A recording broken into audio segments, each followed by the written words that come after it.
ਵਾਹਿਗੁਰੂ ਜੀ ਕਾ ਖਾਲਸਾ ਵਾਹਿਗੁਰੂ ਜੀ ਕੀ ਫਤਿਹ। ਆਓ ਗੁਰੂ ਪਿਆਰੀ ਸਾਧ ਸੰਗਤ ਜੀਓ, ਆਓ ਸੰਗਤ ਰੂਪ ਵਿੱਚ ਜੁੜ ਬੈਠ ਕੇ ਆਪਾਂ ਸਮੇਂ ਦਾ ਲਾਹਾ ਲਈਏ, ਸਤਿਗੁਰਾਂ ਦੀ ਬਾਣੀ ਦੀ ਵਿਚਾਰ ਕਰੀਏ, ਸਤਿਗੁਰਾਂ ਦੇ ਉਪਦੇਸ਼ ਨੂੰ ਸਮਝੀਏ, ਸੁਣੀਏ, ਸਮਝੀਏ, ਮੰਨੀਏ ਅਤੇ ਕਮਾਉਣ ਦੀ ਕੋਸ਼ਿਸ਼ ਕਰੀਏ।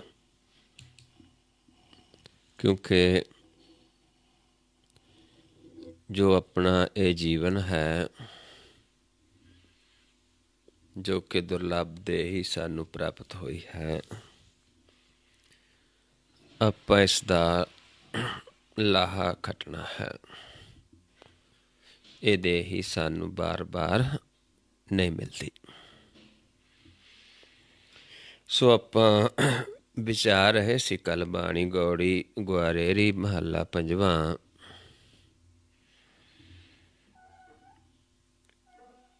ਕਿ ਜਦੋਂ ਕਿਰਪਾ ਕਰਦਾ ਹੈ ਮਾਲਕ, ਫਿਰ ਆਪਣੇ ਸੰਤ ਜਨਾਂ ਦਾ ਸੰਗ ਬਖਸ਼ਿਸ਼ ਕਰਦਾ ਹੈ। ਸੱਚਾ ਗਿਆਨ, ਸੱਚਾ ਗੁਰ ਬਖਸ਼ਿਸ਼ ਕਰਦਾ ਹੈ। ਅਤੇ ਫਿਰ ਸਾਡਾ ਜਿਹੜਾ ਮਨ ਹੈ,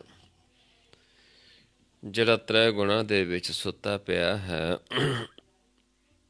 ਜਿਸ ਦੇ ਵਿੱਚ ਆਪਾਂ ਵਿਚਾਰਦੇ ਸੀ ਕਿ ਨੈਣੀ ਨੀਂਦ ਪ੍ਰਦਿਸ਼ਟ ਵਕਾਰ, ਸਰਵਣ ਸੋਏ ਸੁਨਿੰਦ ਵਿਚਾਰ, ਰਸਨਾ ਸੋਈ ਲੋ ਮੀਠੇ ਸਾਧ, ਮਨ ਸੋਇਆ ਮਾਇਆ ਬਿਸਮਾਤ। ਫਿਰ ਮਾਲਕ ਦੀ ਦਇਆ ਦੇ ਨਾਲ ਮਨ ਜਾਗਦਾ ਹੈ। ਕਰ ਕਿਰਪਾ ਮੋਹਿ ਸਾਰੰਗ ਪਾਣ, ਸੰਤਨ ਧੂਰ ਸਰਬ ਨਿਧਾਨ। ਸਰਬ ਸਾਬਤ ਪੂੰਜੀ ਸਤਿਗੁਰ ਸੰਗ, ਨਾਨਕ ਜਾਗੈ ਪਾਰ ਬ੍ਰਹਮ ਕੈ ਰੰਗ। ਮਨ ਜਾਗਦਾ ਹੈ, ਪਾਰ ਬ੍ਰਹਮ ਦੇ ਰੰਗ ਦੇ ਵਿੱਚ ਰੰਗਿਆ ਜਾਂਦਾ ਹੈ। ਫਿਰ ਇਸ ਦੀ ਪੂੰਜੀ ਲੁੱਟ ਨਹੀਂ ਸਕਦੇ ਚੋਰ, ਸਾਬਤ ਰਹਿੰਦੀ ਹੈ। ਅਤੇ ਖਜ਼ਾਨਾ ਸੰਤਾਂ ਦਾ ਸੰਗ ਕਰਕੇ ਮਿਲਦਾ ਹੈ, ਉਹਨਾਂ ਦੇ ਬਚਨਾਂ ਦੁਆਰਾ। ਅਤੇ ਫਿਰ ਆਪਣਾ ਮਰਾ ਸਮਝਾਉਂਦੇ ਨੇ, ਸੋ ਜਾਗੈ ਜਿਸ ਪ੍ਰਭ ਕਿਰਪਾਲ, ਇਹ ਪੂੰਜੀ ਸਾਬਤ ਧਨ ਮਾਲ। ਜਿਹ 'ਤੇ ਪ੍ਰਭੂ ਕਿਰਪਾ ਕਰਦਾ ਹੈ, ਦਇਆ ਕਰਦਾ, ਉਹ ਜਾਗਦਾ ਹੈ। ਉਸ ਦਾ ਧਨ, ਉਸ ਦੀ ਪੂੰਜੀ ਫਿਰ ਸਾਬਤ ਰਹਿੰਦੀ ਹੈ। ਇੱਥੇ ਤੱਕ ਆਪਾਂ ਕੱਲ੍ਹ ਵਿਚਾਰ ਕੀਤੀ ਸੀ। ਆਓ ਅੱਗੇ ਆਪਾਂ ਵਿਚਾਰ ਸ਼ੁਰੂ ਕਰਦੇ ਹਾਂ। ਗੌੜੀ ਗੁਆਰੇਰੀ ਮਹੱਲਾ ਪੰਜਵਾਂ। ਰਾਓ ਪੰਗਤੀ ਨੂੰ ਵਿਚਾਰ ਲਈਏ ਪਹਿਲਾਂ। ਕਹੋ ਬੇਨੰਤੀ ਆਪਣੇ ਸਤਿਗੁਰ ਪਾਹੇ, ਕਾਜ ਤੁਮਾਰੇ ਦੇ ਨਿਬਾਹੇ। ਆਪਾਂ ਬੇਨਤੀ ਕਰਨੀ ਹੈ, ਕਿਸ ਦੇ ਕੋਲ ਕਰਨੀ ਹੈ? ਆਪਣੇ ਸਤਿਗੁਰ ਦੇ ਕੋਲ। ਸਤਿਗੁਰ ਸਾਡੇ ਸਾਰਿਆਂ ਦੇ ਸਾਹਮਣੇ ਵਸਦਾ ਅਵਿਨਾਸੀ ਪੁਰਖ ਹੈ। ਆਪਾਂ ਇੱਕ ਦ੍ਰਿਸ਼ਟ ਹੋ ਕੇ ਉਸ ਦੇ ਦਰ 'ਤੇ ਸਤਿਗੁਰ ਦੇ ਅੱਗੇ ਬੇਨਤੀ ਕਰਨੀ ਹੁੰਦੀ ਹੈ। ਅਤੇ ਫਿਰ ਜਦੋਂ ਅਸੀਂ ਸਤਿਗੁਰ ਨੂੰ ਬੇਨਤੀ ਕਰਦੇ ਹਾਂ, ਅਤੇ ਫਿਰ ਉਹ ਸਾਡੇ ਕਾਰਜ ਪੂਰੇ ਕਰ ਦਿੰਦਾ ਹੈ। ਮਨ ਦਾ ਜਿਹੜਾ ਕਾਰਜ ਹੈ, ਜਿਸ ਕਾਰਜ ਵਾਸਤੇ ਸਾਨੂੰ ਮਨੁੱਖਾਂ ਦੇ ਹੀ ਪ੍ਰਾਪਤ ਹੋਈ ਹੈ, ਫਿਰ ਉਹ ਕਾਰਜ ਸਤਿਗੁਰ ਸਾਡਾ ਪੂਰਾ ਕਰਦਾ ਹੈ। ਕਿਉਂਕਿ ਅੱਜ ਆਪਾਂ ਸੰਸਾਰੀ ਜੀਵ ਸੰਸਾਰਿਕ ਕਾਰਜਾਂ ਨੂੰ ਹੀ ਸਮਝੀ ਜਾਂਦੇ ਹਾਂ। ਇਹ ਆਪਣੇ ਕੰਮ ਹੀ ਨਹੀਂ। ਆਪਣਾ ਕੰਮ ਹੀ ਕੀ ਹੈ? ਨਾਮ ਧਿਆਉਣਾ। ਫਿਰ ਮਾਲਕ ਸਾਨੂੰ ਨਾਮ ਨਾਲ ਜੋੜ ਦਿੰਦਾ ਹੈ।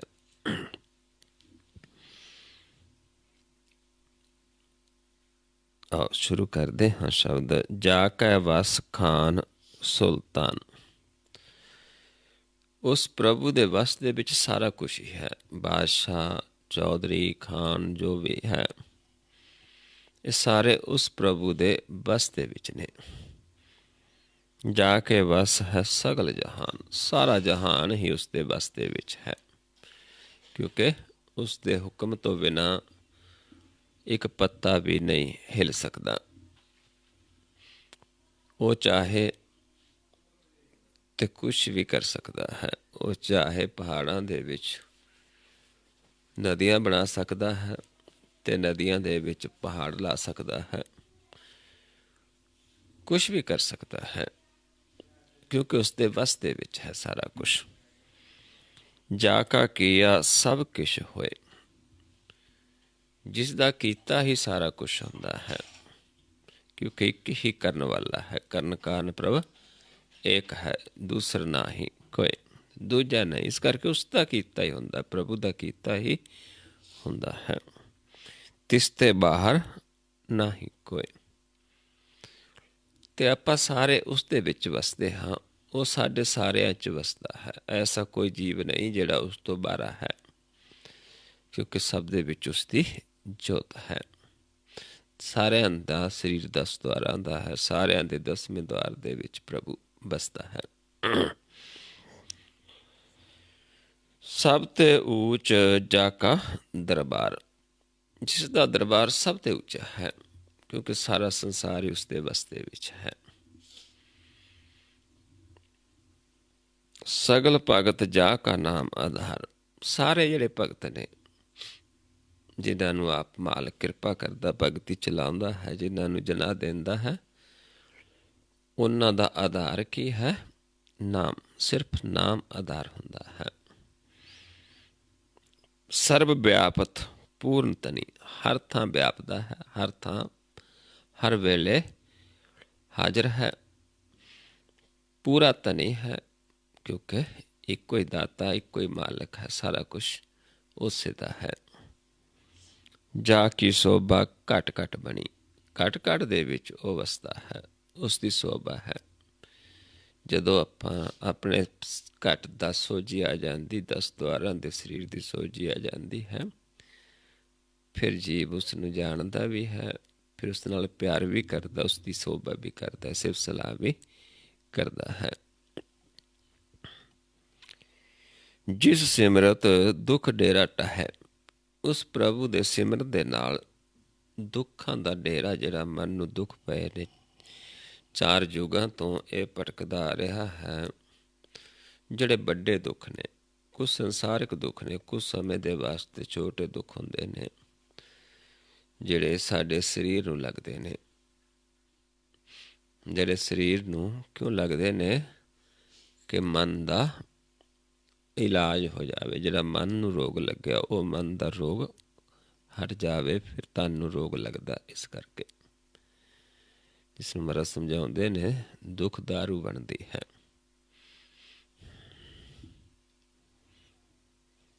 ਜਿਸ ਸਿਮਰਤ ਜਮ ਕਿਛੂ ਨਾ ਕਹੇ, ਜਿਹਦੇ ਸਿਮਰਨ ਦੇ ਨਾਲ ਫਿਰ ਜਮਾਂ ਤੋਂ ਛੁਟਕਾਰਾ ਹੁੰਦਾ ਹੈ। ਦੁੱਖ ਵਿਛੋੜਾ, ਇੱਕ ਦੁੱਖ ਭੂਖ, ਇੱਕ ਦੁੱਖ ਸਖਤਵਾਰ ਜਮ ਦੂਤ। ਵਿਛੋੜ ਦਾ ਦੁੱਖ ਖਤਮ ਹੋ ਜਾਂਦਾ ਹੈ, ਪ੍ਰਭੂ ਦਾ ਸਿਮਰਨ ਸ਼ੁਰੂ ਹੋ ਜਾਂਦਾ ਹੈ, ਮਨ ਤ੍ਰਿਪਤ ਹੋ ਜਾਂਦਾ ਹੈ ਨਾਮ ਦੇ ਨਾਲ, ਤੇ ਜਮਾਂ ਦਾ ਡਰ ਖਤਮ ਹੋ ਜਾਂਦਾ ਹੈ। ਜਿਸ ਸਿਮਰਤ ਹੋਤ ਸੁਖ ਹਰੇ, ਜਿਹਦੇ ਸਿਮਰਨ ਦੇ ਨਾਲ ਮਨ ਜਿਹੜਾ ਸੁੱਕਿਆ ਹੈ, ਜਿਹੜਾ ਜਿਸ ਨੂੰ ਆਪਣਾ ਸੋਝੀ ਨਹੀਂ, ਗਿਆਨ ਨਹੀਂ ਹੈ, ਭੁੱਖਾ ਹੈ, ਜਿਸ ਨੂੰ ਕੁਸ਼ਟੀ ਵੀ ਕਹਿ ਦਿੱਤਾ ਹੈ ਮਨ ਨੂੰ, ਬਿਨ ਨਾ ਆਵੈ ਮਨ ਤਨ ਹੈ ਕੁਸ਼ਟੀ, ਵਿੱਚ ਨਰਕਾ ਬਾਸਾਂ ਪਾਇੰਦਾ। ਕੁਸ਼ਟੀ ਮਨ ਨੂੰ ਫਿਰ ਨਰਕਾਂ ਦੇ ਵਿੱਚ ਬਾਸਾ ਮਿਲਦਾ ਹੈ। ਉਹ ਹੀ ਮਨ ਫਿਰ ਹਰਿਆ ਭਰਿਆ ਤਾਜ਼ਾ ਹੋ ਜਾਂਦਾ ਹੈ, ਪ੍ਰਕਾਸ਼ ਰੂਪ ਹੋ ਜਾਂਦਾ ਹੈ। ਜਿਸ ਸਿਮਰਤ ਡੂਬਤ ਪਾਹਨ ਤਰੇ, ਜਿਹਦੇ ਸਿਮਰਨ ਦੇ ਨਾਲ ਜਿਹੜਾ ਮਨ ਅਸਥੂਲ ਹੋ ਕੇ ਡੁੱਬਦਾ ਸੀ, ਪੱਥਰ ਦੀ ਤਰ੍ਹਾਂ ਭਵ ਸਾਗਰ ਵਿੱਚ ਡੁੱਬਦਾ ਸੀ, ਜਿਵੇਂ ਪੱਥਰ ਪਾਣੀ 'ਚ ਡੁੱਬ ਜਾਂਦੇ ਨੇ, ਇੱਦਾਂ ਸਾਡਾ ਮਨ ਜਦੋਂ ਅਸਥੂਲ ਹੈ, ਇਹ ਇਸ ਭਵ ਸਾਗਰ ਦੇ ਵਿੱਚ ਡੁੱਬਦਾ ਹੈ। ਲੇਕਿਨ ਪ੍ਰਭੂ ਦੇ ਸਿਮਰਨ ਦੇ ਨਾਲ ਫਿਰ ਉਹੀ ਮਨ ਤਰ ਜਾਂਦਾ ਹੈ। संत सभा को सदा जयकार। संत सभा दी सदा जयकार है। ਸੰਤ ਸਭਾ ਗੁਰਬਾਣੀ ਦੇ ਵਿੱਚ ਕਿਸ ਨੂੰ ਕਿਹਾ ਹੈ?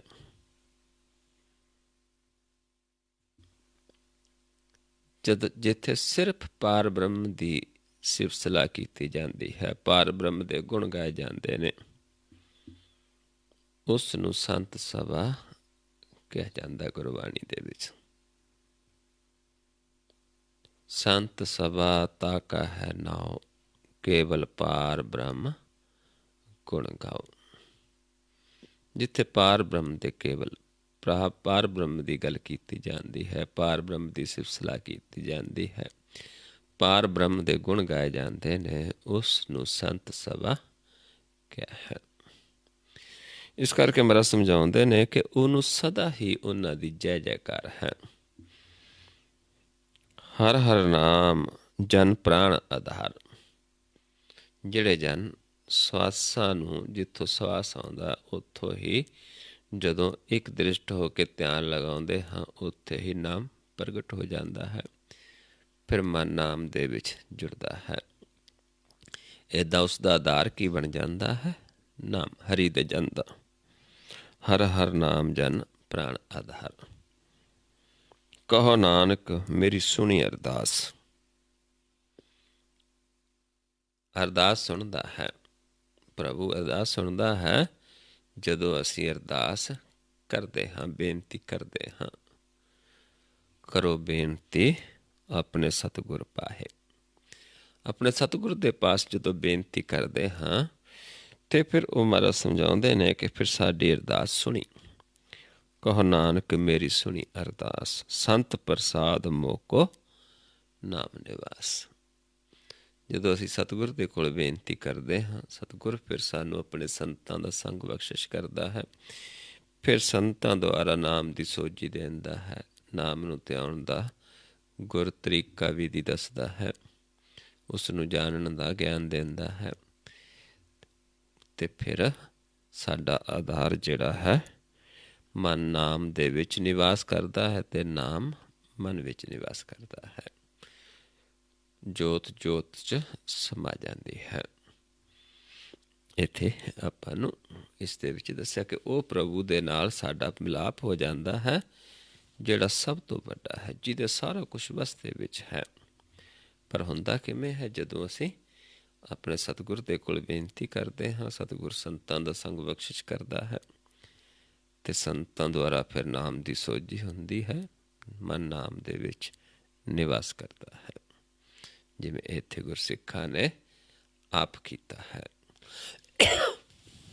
ਕੋਈ ਤਰੀਕਾ ਆਪਾਂ ਨੂੰ ਸਮਝਾਇਆ ਹੈ।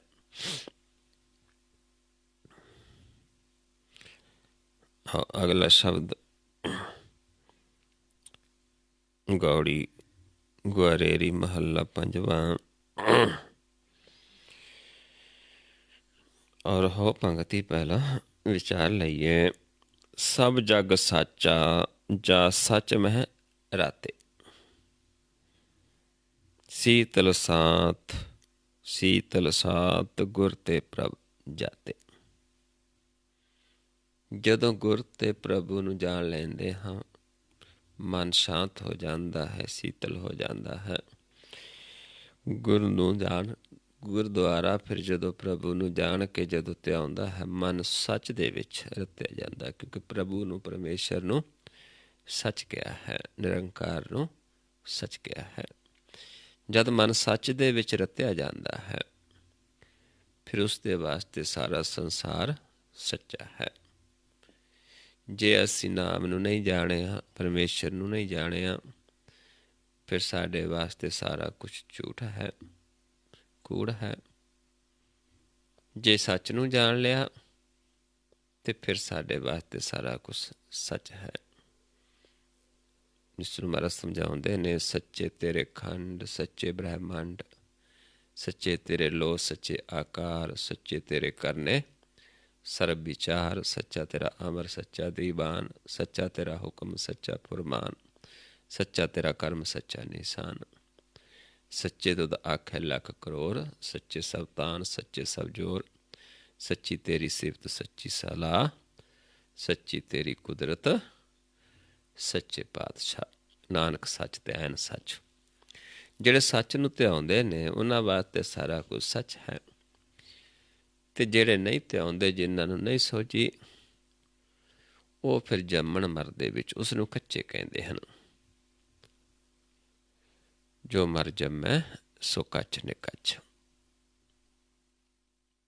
ਜਿਨ੍ਹਾਂ ਜਾਣ ਲਿਆ ਉਹਨਾਂ ਵਾਸਤੇ ਸੱਚ ਹੈ, ਜਿਨ੍ਹਾਂ ਨਹੀਂ ਜਾਣਿਆ ਉਹਨਾਂ ਵਾਸਤੇ ਸਾਰਾ ਕੁਝ ਝੂਠ ਹੈ। ਕੂੜ ਰਾਜਾ, ਕੂੜ ਪ੍ਰਜਾ, ਕੂੜ ਸਭ ਸੰਸਾਰ, ਕੂੜ ਮੰਡਪ, ਕੂੜ ਮਾੜੀ, ਕੂੜ ਬੈਸਨਹਾਰ, ਕੂੜ ਸੋਨਾ, ਕੂੜ ਰੂਪਾ, ਕੂੜ ਪਹਿਨਹਾਰ, ਕੂੜ ਕਾਇਆ, ਕੂੜ ਕੱਪੜ, ਕੂੜ ਰੂਪ ਅਪਾਰ, ਕੂੜ ਮੀਆਂ, ਕੂੜ ਬੀਬੀ, ਖੱਪ ਹੋਏ ਖਾਰ, ਕੂੜ ਕੂੜੇ ਨਹੀਂ ਲੱਗਾ ਵਿਸਰਿਆ ਕਰਤਾਰ। ਕਿਸ ਨਾਲ ਕੀਚੈ ਦੋਸਤੀ, ਸਭ ਜਗ ਚੱਲਣ ਹਾਰ, ਕੂੜ ਮਿੱਠਾ, ਕੂੜ ਮਾਖਿਓ, ਕੂੜ ਡੋਬੈ ਪੂਰ, ਨਾਨਕ ਵਖਾਣਾ ਬੇਨਤੀ, ਤੁਧ ਬਾਜੋ ਕੂੜੋ ਕੂੜ। ਜਦ ਤੱਕ ਉਸ ਪ੍ਰਭੂ ਨੂੰ ਮਿਲਣ ਤੋਂ ਬਿਨਾਂ ਸਾਰਾ ਕੁਛ ਕੂੜ ਹੈ। ਜੇ ਉਸ ਨੂੰ ਜਾਣ ਲਿਆ ਤੇ ਫਿਰ ਸਾਰਾ ਕੁਝ ਸੱਚ ਹੈ। ਪਰ ਜਾਣਿਆ ਕਿਵੇਂ ਜਾਂਦਾ ਹੈ? ਪਰ ਸਮਝਾਉਂਦੇ ਨੇ, ਸੱਚ ਤਾਂ ਪਰ ਜਾਣੀਐ ਜਾ ਹਿਰਦੈ ਸੱਚਾ ਹੋਏ, ਕੂੜ ਕੀ ਮਲ ਉਤਰੈ ਤਨ ਕਰੇ ਹੱਛਾ ਤੋਏ। ਸੱਚ ਤਾਂ ਪਰ ਜਾਣੀ ਜਾਂ ਸੱਚ ਤਰੇ ਪਿਆਰ, ਨੌ ਸੁਣ ਮਨ ਰਹਸੀਐ।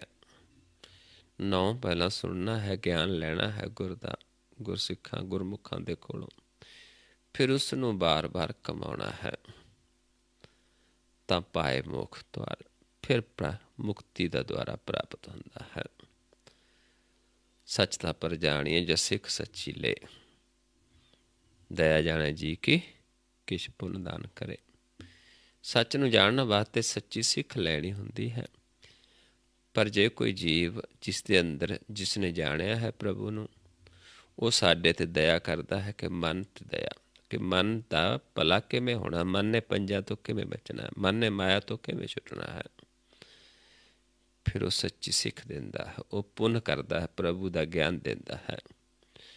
ਕਿਛ ਪੁੰਨ ਦਾਨ ਕਰੇ, ਕਿਉਂਕਿ ਕੌਣ ਕਰੇਗਾ? ਜਿਹਦੇ ਕੋਲ ਇਹ ਗਿਆਨ ਹੈ ਉਹ ਸਾਨੂੰ ਦੱਸੇਗਾ, ਫਿਰ ਸੱਚੀ ਸਿੱਖ ਦੇਗਾ। ਸੱਚ ਤਾਂ ਪਰ ਜਾਣੀਐ ਜਾਂ ਜੁਗਤ ਜਾਣੈ ਜੀਓ, ਧਰਤ ਕਾਇਆ ਸਾਧਕਾ ਵਿੱਚ ਦੇ ਕਰਤਾ ਵੀ। ਉਹ ਸੱਚੀ ਜੁਗਤ ਜਾਣਦਾ ਹੈ, ਫਿਰ ਹੀ ਆਪਾਂ ਸੱਚ ਨੂੰ ਜਾਣ ਸਕਦੇ ਹਾਂ। ਆਪਣੇ ਸਰੀਰ ਜਿਹੜੀ ਹੈ ਇਸ ਨੂੰ ਸਾਧਨਾ ਹੈ, ਇਸ ਦੇ ਵਿੱਚ ਦਸਵੇਂ ਦੁਆਰ ਦਾ ਗਿਆਨ ਲੈਣਾ ਹੈ, ਹਿਰਦੇ ਦਾ ਗਿਆਨ ਲੈਣਾ, ਫਿਰ ਹਿਰਦੇ ਦੇ ਵਿੱਚ ਨਾਮ ਦਾ ਬੀਜ ਬੀਜਣਾ ਹੈ।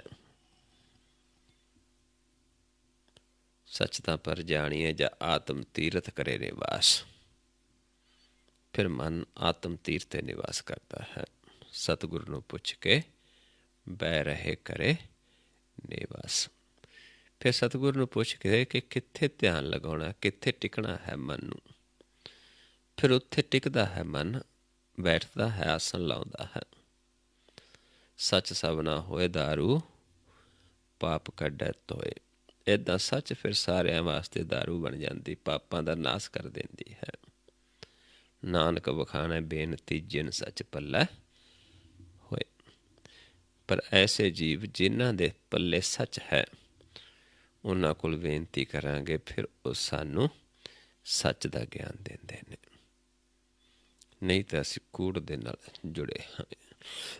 ਇਸ ਕਰਕੇ ਮਹਾਰਾਜ ਸਮਝਾਉਂਦੇ ਨੇ ਕਿ ਜਦੋਂ ਮਨ ਸੱਚ 'ਚ ਰਤਿਆ ਜਾਂਦਾ, ਫਿਰ ਸਾਰਾ ਕੁਝ ਸੱਚ ਹੀ ਹੈ।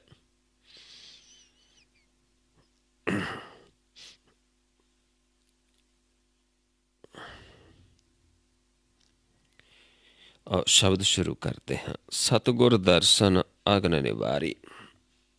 सतगुर ਦਾ ਦਰਸ਼ਨ ਕਰਨ ਦੇ ਨਾਲ ਮਨ ਦੀ ਅਗਨ ਖਤਮ ਹੋ ਜਾਂਦੀ, ਮਾਇਆ ਦੀ ਅਗਨ ਖਤਮ ਹੋ ਜਾਂਦੀ, ਮਾਇਆ ਦੀ ਅਗਨ ਨਿਵਰ ਜਾਂਦੀ ਹੈ। ਸਤਗੁਰ ਭੇਟਤ ਹਉਮੈ ਮਾਰੀ। ਸਤਗੁਰ ਭੇਟਣ ਦੇ ਨਾਲ ਹਉਮੈ ਖਤਮ ਹੋ ਜਾਂਦੀ ਹੈ, ਮਨ ਪ੍ਰਕਾਸ਼ ਰੂਪ ਹੋ ਜਾਂਦਾ ਹੈ। ਪ੍ਰਕਾਸ਼ ਸੜਦਾ ਨਹੀਂ ਹੈ, ਅਸਥੂਲ ਸੜਦਾ ਹੈ। ਸਤਿਗੁਰ ਸੰਗ ਨਾ ਹੀ ਮਨ ਡੋਲੈ। ਸਤਿਗੁਰ ਦਾ ਸੰਗ ਹੋ ਜਾਂਦਾ ਹੈ, ਮਨ ਅਡੋਲ ਹੋ ਜਾਂਦਾ ਹੈ। ਅੰਮ੍ਰਿਤ ਬਾਣੀ ਗੁਰਮੁਖ ਬੋਲੇ। ਫਿਰ ਇਹ ਅਵਸਥਾ ਜਦੋਂ ਆਉਂਦੀ ਹੈ, ਦਰਸ਼ਨ ਦੇ ਨਾਲ ਹਉਮੈ ਖਤਮ ਹੋ ਜਾਂਦੀ ਹੈ, ਮਾਇਆ ਦੀ ਅਗਨ ਖਤਮ ਹੋ ਜਾਂਦੀ ਹੈ, ਮਨ ਅਡੋਲ ਹੋ ਜਾਂਦਾ ਹੈ, ਫਿਰ ਜਾ ਕੇ ਇੱਕ ਗੁਰਮੁਖ ਦੀ ਅਵਸਥਾ ਆਉਂਦੀ ਹੈ। ਫਿਰ ਉਹ ਸਾਨੂੰ ਉਸ ਸ਼ਬਦ ਦਾ ਗਿਆਨ ਦਿੰਦਾ ਹੈ, ਅੰਮ੍ਰਿਤ ਪਾਣੀ ਦਾ ਗਿਆਨ ਦਿੰਦਾ ਹੈ, ਸ਼ਬਦ ਦਾ ਗਿਆਨ ਦਿੰਦਾ ਹੈ। ਫਿਰ ਉਹ ਬੋਲ ਕੇ ਸਾਨੂੰ ਦੱਸਦਾ ਹੈ, ਅੰਮ੍ਰਿਤ ਬਾਣੀ ਗੁਰਮੁਖ ਬੋਲੇ। ਫਿਰ ਉਸ ਵੱਲੋਂ ਦਿੱਤਾ ਹੋਇਆ ਜਿਹੜਾ ਸ਼ਬਦ ਹੈ, ਗੁਰ ਹੈ, ਗਿਆਨ ਹੈ, ਉਹ ਮਨ ਵਾਸਤੇ ਅੰਮ੍ਰਿਤ ਬਾਣੀ ਹੈ, ਅੰਮ੍ਰਿਤ ਸ਼ਬਦ ਹੈ। ਇਹ ਕਿਸ ਦੇ ਕੋਲ ਹੈ? ਜਿਸ ਨੂੰ ਆਪਾਂ ਆਸਾ ਜੀ ਦੀ ਬਾਰ 'ਚ ਪੜ੍ਹਦੇ ਹਾਂ, ਹਰ ਅੰਮ੍ਰਿਤ ਭਗਤ ਭੰਡਾਰ ਹੈ। ਗੁਰ ਸਤਿਗੁਰ ਪਾਸੇ ਰਾਮ ਰਾਜੇ, ਗੁਰ ਸਤਿਗੁਰ ਸੱਚਾ ਸਾਹ ਹੈ, ਸਿੱਖ ਦੇ ਹਰ ਰਾਸੇ। ਤਨ ਤਨ ਵਣਜਾਰਾ ਵਣਜ ਹੈ, ਗੁਰ ਸਾਸਾ ਵਾਸੇ। ਜਨ ਨਾਨਕ ਗੁਰ ਤਿੰਨੀ ਪਾਇਆ, ਜਿਨ ਤੁਰ ਲਿਖਤ ਲਿਲਾਟ ਲੇਖ ਹਾਸੇ। ਜਿਨ੍ਹਾਂ ਤੁਰੋਂ ਮਾਲਕ ਲਿਖਦਾ ਹੈ, ਉਹਨਾਂ ਨੂੰ ਇੱਕ ਖਜ਼ਾਨਾ ਗੁਰ ਦਾ ਮਿਲਦਾ ਹੈ। ਅਤੇ ਫਿਰ ਉਹ ਅੰਮ੍ਰਿਤ ਬਾਣੀ ਬੋਲ ਕੇ ਸਾਨੂੰ ਦਿੰਦੇ ਨੇ, ਗਿਆਨ ਦਿੰਦੇ ਨੇ, ਸ਼ਬਦ ਦਾ ਗਿਆਨ ਦਿੰਦੇ ਨੇ, ਨੇਤਰਾਂ ਦੇ ਵਿੱਚ ਗਿਆਨ ਦਾ ਸੁਰਮਾ ਪਾਉਂਦੇ ਨੇ। ਪਰ ਜਦੋਂ ਸਤਿਗੁਰ ਦਾ ਸੰਗ ਹੋ ਜਾਂਦਾ ਹੈ, ਮਾਇਆ ਦੀ ਅਗਨ ਨਿਵਰ ਜਾਂਦੀ ਹੈ, ਹਉਮੈ ਖਤਮ ਹੋ ਜਾਂਦੀ ਹੈ, ਮਨ ਅਡੋਲ ਹੋ ਜਾਂਦਾ ਹੈ। ਫਿਰ ਇਹ ਅਵਸਥਾ ਹੈ, ਸੱਚ 'ਚ ਮਨ ਰਤਿਆ ਜਾਂਦਾ ਹੈ। ਫਿਰ ਸਾਰਾ ਕੁਛ ਸੱਚ ਹੈ। ਸੰਤ ਪ੍ਰਸਾਦ ਜਪੈ ਹਰਿ ਨਾਉ। ਫਿਰ ਸਾਨੂੰ ਉਹ ਸੰਤ ਨਾਮ ਜਪ ਕੇ ਗਿਆਨ ਦਿੰਦੇ ਨੇ, ਜਿਸ ਨੂੰ ਆਪਾਂ ਗੁਰ ਪ੍ਰਸਾਦ ਕਹਿ ਦਿੰਦੇ ਹਾਂ, ਕਿਉਂਕਿ ਨਾਮ ਗੁਰ ਨੂੰ ਵੀ ਨਾਮ ਕਿਹਾ ਹੈ। ਸੰਤ ਪ੍ਰਸਾਦ ਹਰਿ ਕੀਰਤਨ ਗਾਓ। ਫਿਰ ਹਰੀ ਦਾ ਕੀਰਤਨ ਕਰਦਾ ਹੈ। ਕਿਹੜਾ ਕੀਰਤਨ? ਜਿਹੜਾ ਕਲਯੁਗ ਦੇ ਵਿੱਚ ਪ੍ਰਧਾਨ ਹੈ, ਜਿਸ ਨੂੰ ਧਿਆਨ ਦੁਆਰਾ ਆਪਾਂ ਗੁਰਮੁਖ ਜਪਦੇ ਨੇ ਮੁੱਖੋਂ, ਤੇ ਅਸੀਂ ਧਿਆਨ ਲਗਾਉਂਦੇ ਹਾਂ। ਜਿੱਥੇ ਜਿੱਥੇ ਸਾਨੂੰ ਦੱਸਦੇ ਨੇ ਵੀ ਇੱਥੇ ਇੱਥੇ ਧਿਆਨ ਲਗਾਉਣਾ ਹੈ, ਉੱਥੇ ਉੱਥੇ ਧਿਆਨ ਲਗਾਉਂਦੇ ਹਾਂ। ਇਹ ਕੀਰਤਨ ਜਿਹੜਾ ਹੈ, ਇਹ ਕਲਯੁਗ ਦੇ ਵਿੱਚ ਉੱਤਮ ਹੈ। ਕਲਯੁਗ ਮੈਂ ਕੀਰਤਨ ਪ੍ਰਧਾਨਾ, ਗੁਰਮੁਖ ਜਪੀਏ ਲਾਇ ਧਿਆਨਾ। ਆਪ ਤਰੇ ਪਿਤਰੀ ਕੁਲ ਤਾਰੇ, ਦਰਗਹਿ ਪਤ ਸਿਉ ਜਾਇਂਦਾ।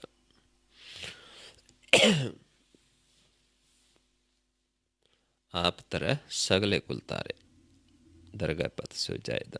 ਆਪ ਹੀ ਤਰਦਾ, ਸਾਰੇ ਕੁਲਾਂ ਵੀ ਤਾਰ ਲੈਂਦਾ ਹੈ, ਦਰਗਾਹ ਦੇ ਵਿੱਚ ਜਾਂਦਾ ਇੱਜ਼ਤ ਦੇ ਨਾਲ, ਜਿਹਦੇ ਧਿਆਨ ਦਾ ਕੀਰਤਨ ਕਰਦੇ ਨੇ। ਗੁਰਮੁਖ ਮੁੱਖ ਕਹਿੰਦਾ ਹੈ,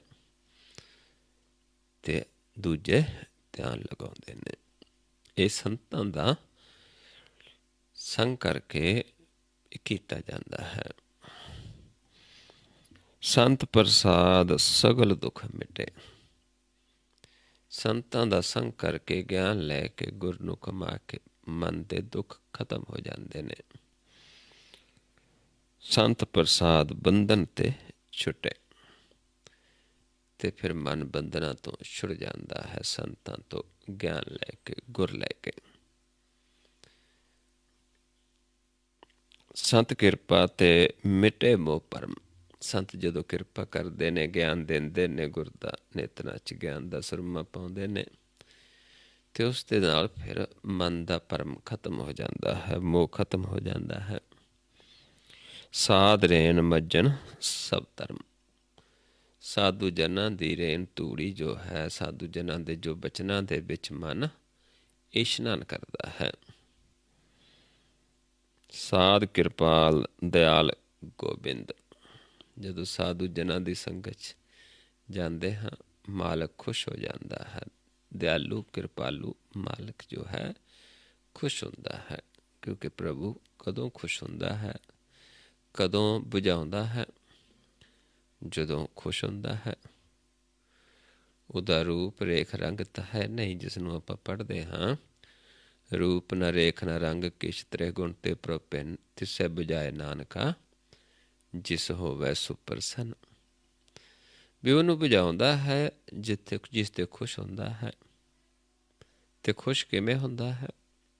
ਉਹ ਫਿਰ ਸੁਖਮਨੀ ਸਾਹਿਬ ਜੀ ਸਮਝਾਉਂਦੇ ਨੇ, ਸਤਿਗੁਰੂ ਜੀ, ਸਾਧ ਸੰਗ ਨਾਨਕ ਪ੍ਰਭ ਸੁਪਰਸੰਨ। ਵੀ ਜਦੋਂ ਸਾਧੂ ਜਨਾਂ ਦਾ ਸੰਗ ਕਰਕੇ ਗਿਆਨ ਲੈਂਦੇ ਹਾਂ, ਪ੍ਰਭੂ ਦੀ ਸਿਫਤ ਸਲਾਹ ਕਰਦੇ ਹਾਂ, ਗੁਣ ਲੈਂਦੇ ਹਾਂ, ਕਮਾਉਂਦੇ ਹਾਂ, ਅਤੇ ਪ੍ਰਭੂ ਖੁਸ਼ ਹੁੰਦਾ ਹੈ, ਫਿਰ ਸਾਨੂੰ ਜਨਾਉਂਦਾ ਹੈ, ਬੁਝਾਉਂਦਾ ਹੈ।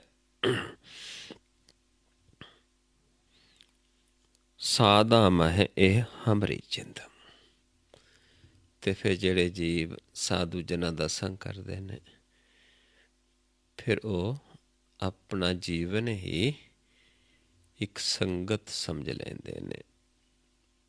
ਸਾਧੂ ਜਨਾਂ ਦਾ ਸੰਗ, ਸਾਧੂ ਜਨਾਂ ਦਾ ਸੰਗ ਕਰਕੇ ਪ੍ਰਭੂ ਦੀ ਸਿਫਤ ਸਲਾਹ ਕਰਨੀ, ਪ੍ਰਭੂ ਦੀ ਸਿਫਤ ਸਲਾਹ ਸੁਣੀ, ਇਹੀ ਇੱਕ ਜੀਵਨ ਬਣ ਜਾਂਦਾ ਹੈ। ਕਿਉਂਕਿ ਤਾਂਘ ਰਹਿੰਦੀ ਹਰ ਵਕਤ ਹੀ ਕਿ ਪ੍ਰਭੂ ਦੀ ਸਿਫਤ ਸਲਾਹ ਕਰੀਏ, ਸੁਣੀਏ, ਉਸਦੇ ਗੁਣ ਗਾਈਏ, ਮਿਲ ਕੇ ਸੰਗਤ ਰੂਪ ਦੇ ਵਿੱਚ। ਕਿਉਂਕਿ ਇੱਥੇ ਆਪਾਂ ਸਾਰੇ ਸਹੇਲੀਆਂ ਹਾਂ ਅਤੇ ਇੱਕ ਹੀ ਸਾਡਾ ਸਾਰਿਆਂ ਦਾ ਸੌ ਹੈ। ਆਵੋ ਮਿਲੈ ਗਲ ਮਿਲੇ ਭੈਣੇ, ਆਓ ਗਲ ਮਿਲੇ ਭੈਣੇ, ਸਹੇਲੀਆਂ ਮਿਲ ਕੇ ਕਰੇ ਕਹਾਣੀਆਂ ਸਮਰੱਥ ਕੰਤਕੀਆਂ। ਤੇ ਉਸ ਪ੍ਰਭੂ ਦੀਆਂ ਕਹਾਣੀਆਂ ਕਰਦੇ ਹਾਂ। ਆਵੋ ਭੈਣੇ ਗਲ ਮਿਲੇ ਅੰਕ ਸਹੇਲੜੀਆਂ, ਮਿਲ ਕੇ ਕਰੇ ਕਹਾਣੀਆਂ ਸਮਰੱਥ ਕੰਤਕੀਆਂ। ਸਾਚੇ ਸਾਹਿਬ ਸਭ ਗੁਣ ਅਵਗੁਣ ਸਭ ਅਸਾ। ਉਸ ਦੇ ਸਾਰੇ ਗੁਣ ਨੇ, ਸਾਡੇ ਔਗਣ ਨੇ। ਇਸ ਕਰਕੇ ਉਹ ਜਦੋਂ ਕਿਰਪਾ ਕਰਦਾ ਹੈ, ਫਿਰ ਆ ਸਾਨੂੰ ਜਨਾਉਂਦਾ ਹੈ। ਫਿਰ ਆਪਾਂ ਮਿਲ ਕੇ ਉਸ ਪ੍ਰਭੂ ਦੀਆਂ ਕਹਾਣੀਆਂ, ਕਥਾ ਕਹਾਣੀਆਂ ਕਰਦੇ ਹਾਂ।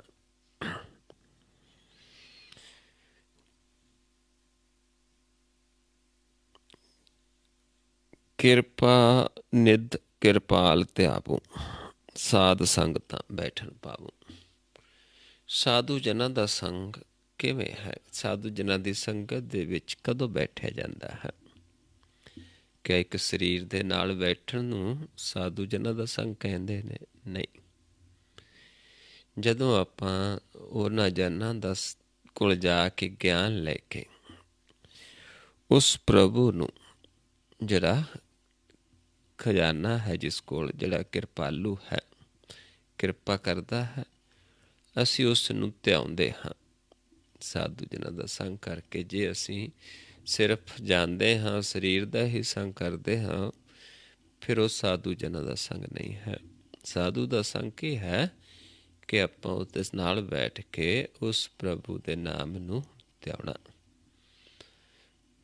ਫਿਰ ਸਾਧੂ ਦਾ ਸੰਗ ਹੈ। ਕਿਉਂਕਿ ਸਾਧੂ ਕੋਈ ਸਰੀਰ ਨਹੀਂ ਹੈ, ਮਨ ਹੈ। ਮਨ ਜਦੋਂ ਨਾਮ 'ਚ ਧਿਆਉਂਦਾ ਹੈ, ਨਾਮ ਦੀ ਸਿਫਤ ਸਲਾਹ ਕਰਦਾ ਹੈ, ਜਦੋਂ ਦੂਜੇ ਜੀਵ ਵੀ ਉਸ ਦੇ ਨਾਲ ਬੈਠ ਕੇ ਧਿਆਉਂਦੇ ਨੇ, ਉਹੀ ਸਾਧੂ ਜਨਾਂ ਦਾ ਸੰਗ ਹੈ। ਕਿਰਪਾ ਨਿਧ ਕਿਰਪਾਲ ਧਿਆਵੋ, ਸਾਧ ਸੰਗਤਾਂ ਬੈਠਣ। ਤਾਂ ਹੀ ਆਪਾਂ ਸਾਧੂ ਦਾ ਸੰਗ ਬੈਠਦੇ ਹਾਂ। ਮੋਹਿ ਨਿਰਗੁਣ ਕੋ ਪ੍ਰਭ ਕੀਨੀ ਦਇਆ। ਤੇ ਸਮਝਾਉਂਦੇ ਨੇ ਵੀ ਮੈਨੂੰ ਨਿਰਗੁਣ, ਮੇਰੇ ਕੋਲ ਗੁਣ ਨਹੀਂ ਸੀ ਕੋਈ, ਪਰ ਉਸ ਪ੍ਰਭੂ ਨੇ ਮੈਨੂੰ ਨਿਰਗੁਣਿਆਰੇ ਨੂੰ ਦਇਆ ਕੀਤੀ। ਸਾਧ ਸੰਗ ਨਾਨਕ ਨਾਮ ਲਿਆ।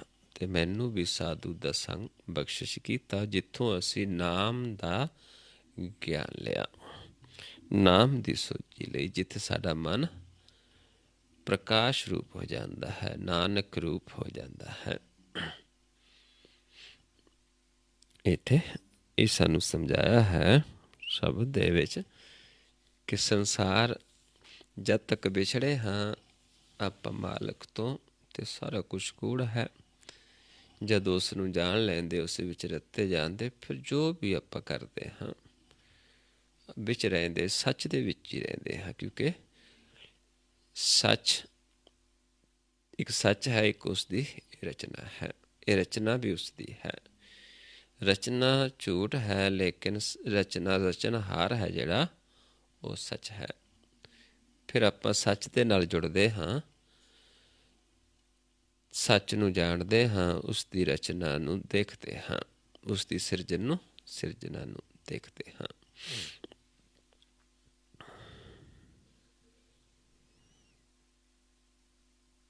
ਆਓ ਹੁਣ ਆਪਾਂ ਨਾਲ ਨਾਲ ਧਿਆਉਣਾ ਹੈ, ਕਿਉਂਕਿ ਆਪਾਂ ਜਿਵੇਂ ਹੁਣ ਵੀ ਆਪਾਂ ਸੰਗਤ ਰੂਪ ਦੇ ਵਿੱਚ ਬੈਠੇ ਹਾਂ। ਅੱਜ ਆਪਣੇ ਕੋਲ ਸਿਆਸਤਦਾਨਾਂ ਦੀ ਮਿਹਨਤ ਸਦਕਾ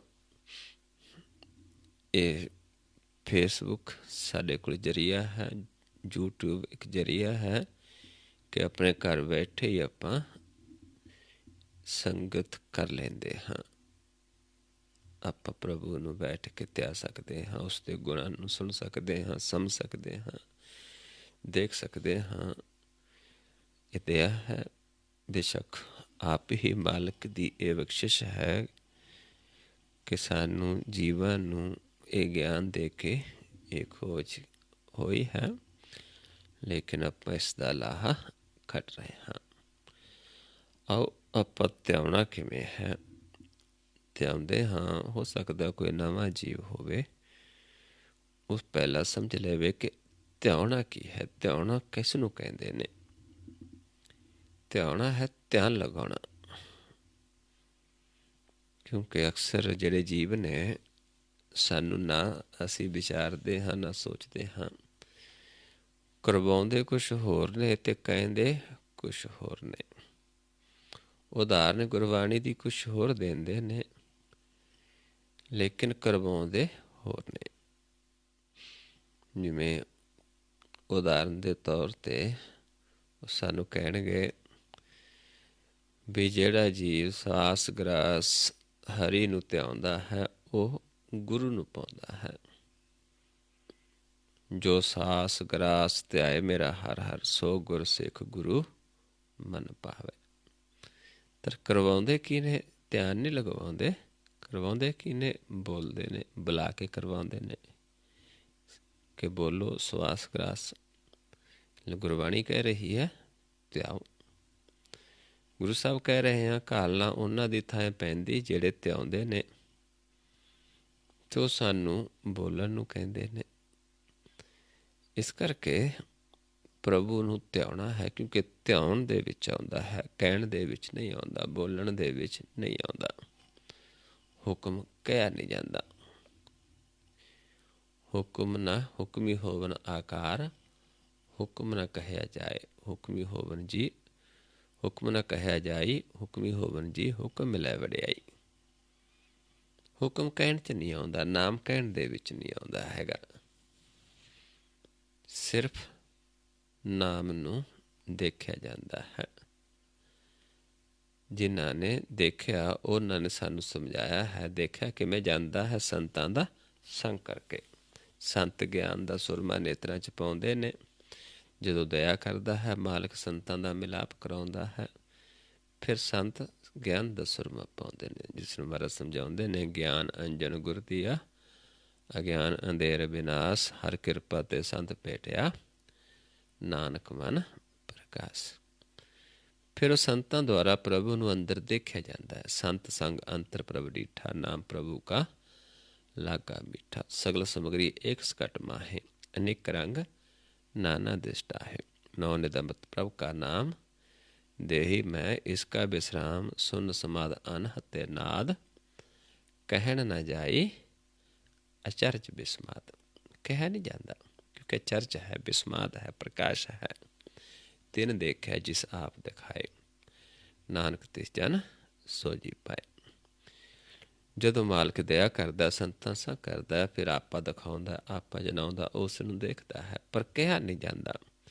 ਸੰਤ ਸਾਨੂੰ ਜੁਗਤੀ ਦਿੰਦੇ ਨੇ, ਗੁਰ ਦਿੰਦੇ ਨੇ ਵੀ ਇਹਦਾ ਆਪਾਂ ਦੇਖਣਾ ਹੈ। ਸਿਰਫ ਦੇਖ ਸਕਦੇ ਹਾਂ, ਕਹਿਣ ਕਹਾਉਣ ਦੇ ਵਿੱਚ ਆਉਂਦਾ ਨਹੀਂ ਹੈ। ਕਥਨ ਕਹਿਣ ਕੋ ਸੋਝੀ ਨਹੀਂ, ਜੋ ਭੇਖੈ ਤਿਸ ਬਨ ਆਵੈ। ਬਾਬਾ ਕਬੀਰ ਜੀ ਵੀ ਸਮਝਾਉਂਦੇ ਨੇ, ਕਹਿਬੇ ਕੋ ਸੋਭਾ ਨਹੀਂ, ਦੇਖਾ ਹੀ ਪ੍ਰਵਾਨ। ਕਿ ਕਹਿਣ ਦੀ ਸੋਭਾ ਨਹੀਂ, ਕਿਉਂਕਿ ਕਹਿਣ 'ਚ ਨਹੀਂ, ਦੇਖਿਆ ਹੀ ਪ੍ਰਵਾਨ ਹੈ। ਸੋ ਹੁਣ ਆਪਾਂ ਵੀ ਧਿਆਨ ਮਾਰਗ ਨੂੰ ਸਮਝਣਾ ਹੈ, ਦੇਖਣਾ ਹੈ, ਦਰਸ਼ਨ ਕਰਨੇ